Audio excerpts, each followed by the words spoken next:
Israel uses AI tools to target and kill Palestinians in Gaza. According to 6 Israeli intelligence officers in a Plus 972 magazine and local call investigation, Israel has been using AI systems on military operations in the war on Gaza and treating the outputs of these tools as if they were a human decision. Let's have a look at what these 3 systems and their implications are. Lavender is designed by the military, intended to target Hamas operatives.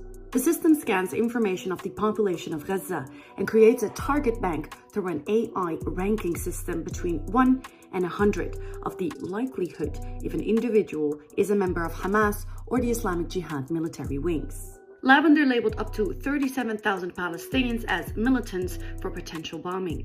Yuval Abraham, who broke the story for Plus 972 and spoke to these sources in the Israeli army, said in an interview, "The military knew, because they took a random sampling and checked one by one. The military knew that approximately 10% of the people that the machine was marking to be killed were not Hamas militants." The concern is not just about the method to identify Hamas militants, but also about Israel's use of unguided missiles, also known as dumb bombs, which are not precise and cause significant casualties by demolishing entire buildings.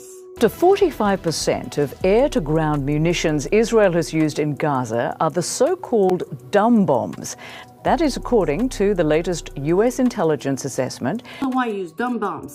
An Israeli intelligence officer said to Plus 972 magazine, quote, "You don't want to waste expensive bombs on unimportant people. It's very expensive for the country, and there is a shortage of those bombs."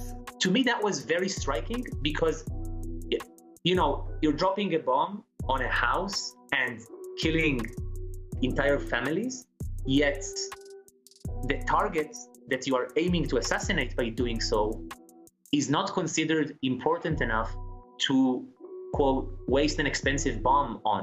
Whereas Daddy is another AI system that tracks Palestinians marked by Lavender and alerts the military when they return to their families' homes, facilitating strikes against them.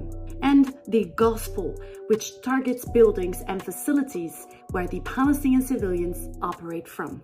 In summary, Lavender marks Palestinian civilians and puts them on a kill list, whereas Dandy is designed to track suspected targets back to their homes, even when they were not engaged in any military activities.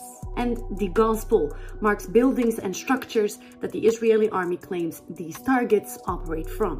In response to these investigations, the Israeli army said, quote, "The IDF does not use an artificial intelligence system that identified terrorist operatives or tries to predict whether a person is a terrorist. Information systems are merely tools for analysts in the target identification process." But the words of these whistleblowers contradicts this narrative, as well as the Israeli army's history of developing AI systems in the West Bank that also targets and monitors civilians. And there's more.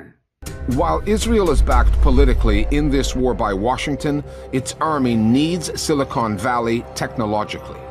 The military's mass surveillance systems are reliant on Google Images to work. Google's own regulation states that its products can't be used to cause immediate harm. Google has been asked on multiple occasions to respond to the allegations that its regulations are being broken, but Google has failed to respond.